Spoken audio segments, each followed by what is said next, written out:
श्रीमद् भागवत पुराण दूसरा स्कंद दूसरा अध्याय। श्री सुखदेव जी कहते हैं, सृष्टि के प्रारंभ में ब्रह्मा जी ने इसी धारणा के द्वारा प्रसन्न हुए भगवान से वह सृष्टि विषय की स्मृति प्राप्त की थी, जो पहले प्रलय काल में विलुप्त हो गई थी।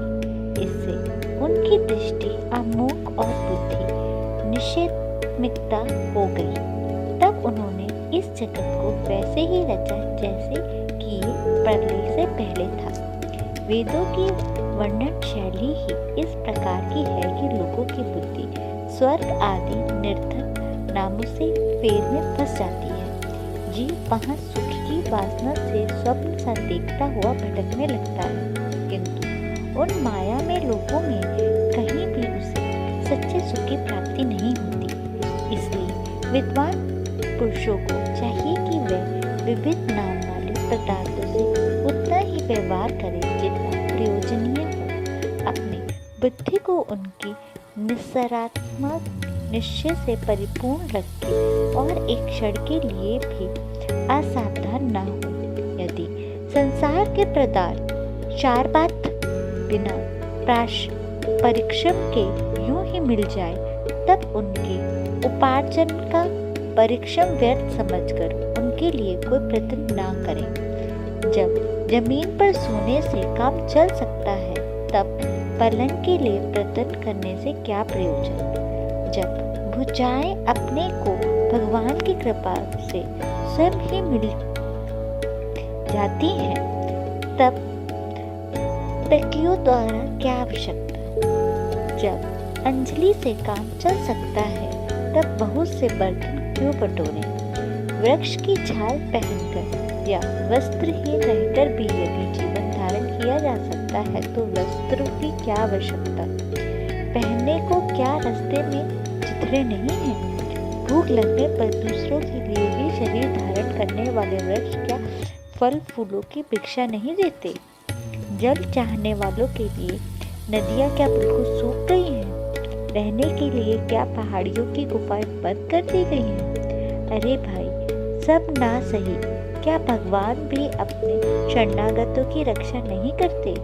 ऐसी स्थिति में बुद्धिमान लोग भी धन के नशे में चूर घमंडी धनियों की चापलूसी क्यों करते हैं। इस प्रकार विकृत हो जाने पर अपने हृदय में नित्य विराजमान स्वतः आत्मस्वरूप परम प्रियतम परम सत्य जो अनंत भगवान है, बड़े प्रेम और आनंद से दृढ़ निश्चय करके उन्हीं का भजन करें, क्योंकि उनके भजन से जन्म मृत्यु के चक्कर में डालने वाले अज्ञान का नाश हो जाता है। पशु की बात तो अलग है, परंतु मनुष्य में भला ऐसा कौन है जो लोगों को इस संसार वैतरणी नदी में गिरकर अपने कर्मजन्य दुखों को भोगते हुए देखकर भी भगवान का मंगलमय चिंतन नहीं करेगा। इन आश्रित विषय भोगों में से ही अपने चित्त को भटकने देगा। कोई साधक अपने शरीर के भीतर हृदय काश में विराजमान भगवान के पादेशमान स्वरूप की धारणा करते हैं। वे ऐसा ध्यान करते हैं कि भगवान की चार भुजाओं में शंख, चक्र, गदा और पद्म है। उनके मुख पर प्रसन्नता झलक रही है। कमल के समान विशाल और कोमल नेत्र हैं। कदम के पुष्प की केसर के समान पीला वस्त्र धारण किए हुए हैं। भुजाओं में श्रेष्ठ रत्नों से जड़े हुए सोने के पादुबंद शोभायान है। सिर पर बड़ा ही सुंदर मुकुट और कानों में कुंडल है, जिनमें जड़े हुए बहुमूल्य रत्न जगमगा रहे हैं। उनके चरण कमल योगेश्वरों से खिले हुए हृदय कमल की कंडिका पार विराजित है। उनके हृदय में श्री बस का चिन्ह है। एक सुनहरी रेखा है। गले में कौस्त भमड़ी लटक रही है। वृक्ष स्थल पर कभी न कुल्हाने वाली वनमाला से घिरा हुआ है। वे कमर में करधानी, अंगुलियों में बहुमूल्य अंगूठी, चरणों में नुपुर और हाथों में कंगन आदि आभूषण धारण किए हुए हैं। उनकी बालों की लटें बहुत चिकनी, निर्मल, घुघराली और नीली हैं। उनका कमल मंद मंद मुस्कुराने से खिल रहा है।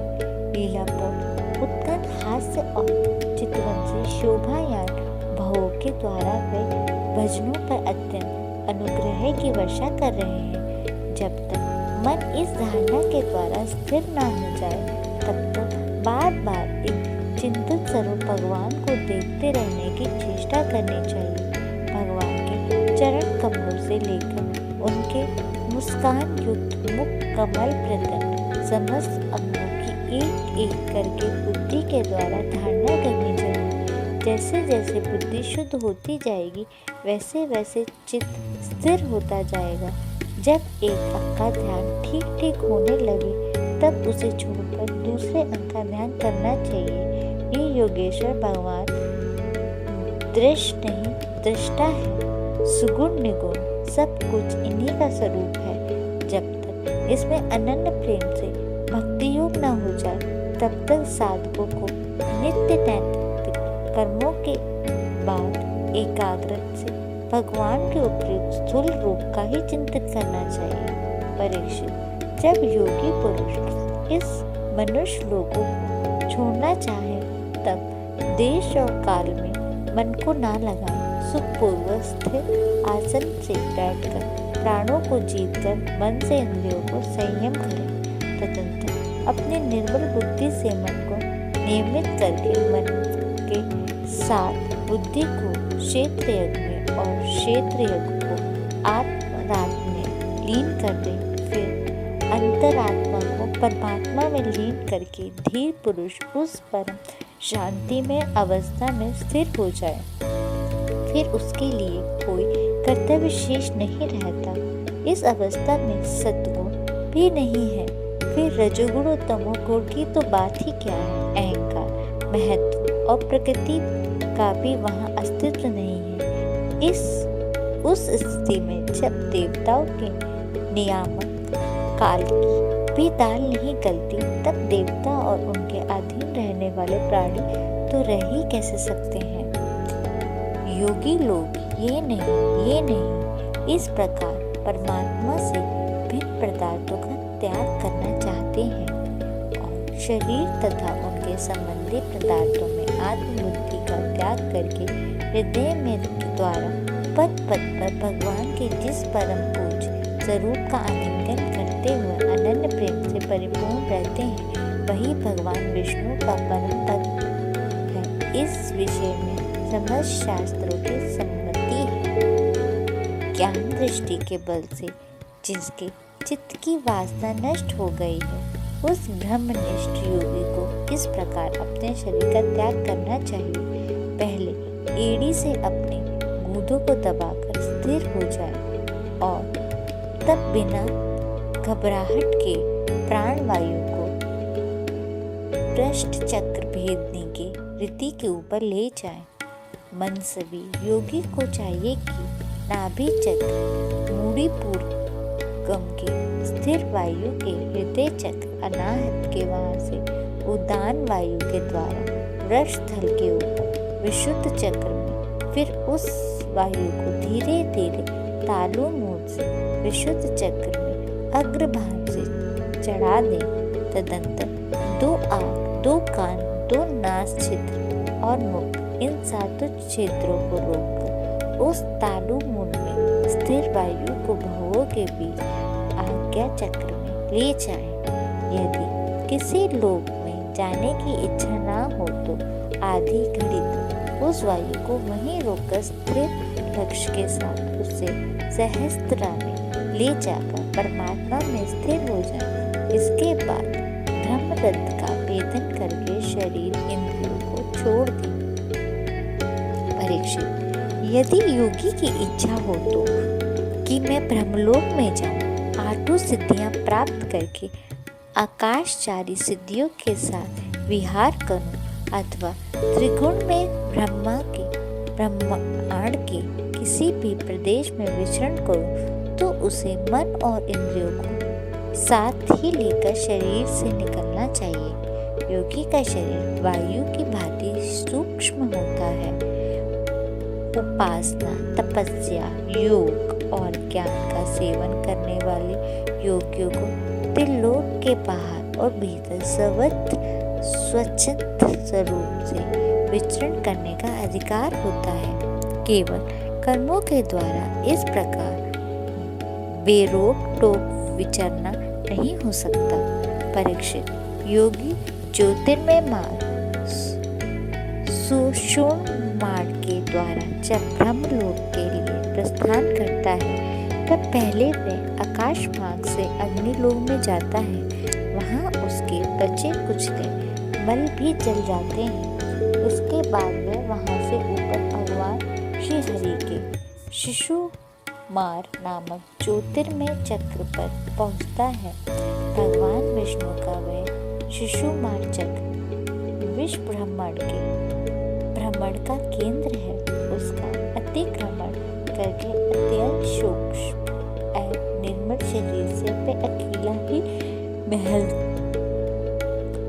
हल्क में जाता है। वह लोग ब्रह्मत्व के द्वारा ही बंधित है और उसमें कल्प प्रयत्न जीवित रहने वाले देवता विहार करते रहते हैं। फिर जब प्रलय का समय आता है तब नीचे के लोगों को शेष के मुख से निकलती हुई आग से द्वारा भस्म होते देख वह ब्रह्मलोक में चला जाता है। जिस ब्रह्मलोक में बड़े बड़े सिद्धेश्वर विमानों पर निवास करते हैं, उस ब्रह्मलोक की आयु ब्रह्मा की आयु के समान ही तो पदार्थ की है। वहाँ न शोक है, न दुख है, न बुढ़ापा है, न मृत्यु है। फिर वहाँ किसी प्रकार का द्वेष या भय तो हो ही नहीं सकता। वहाँ यदि दुख है तो केवल एक बात का, वह यही है इस परम पद को न जानने वाले लोगों के जन्म मृत्यु के अत्यंत घोर संकटों को देखकर दयावश वहाँ के लोगों में मन में बड़ी व्यथा होती है।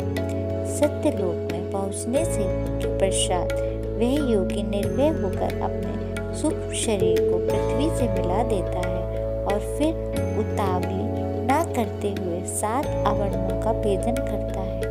पृथ्वी रूप से जल को और जल रूप से अग्नि में आवरण को प्राप्त होकर वह ज्योतिर्रूप से वायु रूप आवरण में आ जाता है और वहां से समय पर ब्रह्म की अतत्व का बोध करने वाले आकाश रूप आवरण को प्राप्त करता है। इस प्रकार स्थूल आवरणों को पार करते समय उसकी इंद्रियां भी अपने सूक्ष्म अधिष्ठान में लीन होती जाती हैं। गणेन्द्र घंत्र मात्र से रसना, रसंत्र मात्र से नेत्र, रूपंस्त्र मात्र से त्वचा, स्पष्ट मात्र से शोध, शब्द मात्र से और कामेंद्रियां अपने अपने क्रिया शक्तियों में मिलकर अपने अपने सूक्ष्म स्वरूप को प्राप्त हो जाती हैं। इस प्रकार योगी पंचभूत को सूक्ष्म स्थूल आवरणों को पार करके अहंकार में प्रवेश करता है। वहाँ सूक्ष्म भूतों को तामस अहंकार में, इंद्रियों को राजस अहंकार में तथा मन और इंद्रियों को अधिष्ठाता देवताओं को सत्विक अहंकार में लीन कर देता है। इसके बाद अहंकार के सहित लय रूप गति के द्वारा महत्व में प्रवेश करके अंत में समस्त गुणों को लय स्थान प्रकृति रूप आवरण में जा सकता है। परीक्षित, महाप्रलय के समय प्रकृति रूप आवरण में ही लीन हो जाने पर वह योगी स्वयं आनंद स्वरूप होकर अपने उस निरावरण रूप में आनंद स्वरूप शांत परमात्मा को प्राप्त हो जाता है, जिसे इस भवनमयी गति की प्राप्ति हो जाती है। उसे फिर उस संसार में नहीं आना पड़ता। परीक्षित, तुमने जो पूछा था उसके उत्तर में मैंने वेदक विविध सनातन मार्ग, सुधो मुक्ति और कर्म मुक्ति का तुमसे वर्णन किया है। पहले ब्रह्मा जी ने भगवान वासुदेव की आराधना करके उनसे जब प्रश्न किया था तब उन्होंने उत्तर में इन्हीं दोनों मार्गों की बात ब्रह्मा जी से कही थी।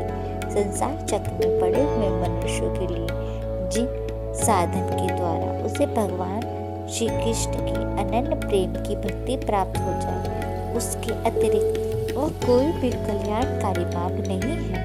भगवान ब्रह्मा ने एकाग्र चित्त से सारे वेदों का 3 बार अनुशीलन करके अपनी बुद्धि से यही निश्चय किया कि जिससे सर्वात्मा भगवान श्री कृष्ण के प्रति अनन्य प्रेम प्राप्त हो वही श्रेष्ठ धर्म है। समस्त चर अचर प्राणियों में उनके आत्म स्वरूप से भगवान श्री कृष्ण ही लक्षित होते हैं, क्योंकि ये बुद्धि आदि दृष्ट पदार्थ उनका अनुमान करने वाले लक्षण हैं। वे इन सबके साक्षी एकमात्र दृष्टा हैं।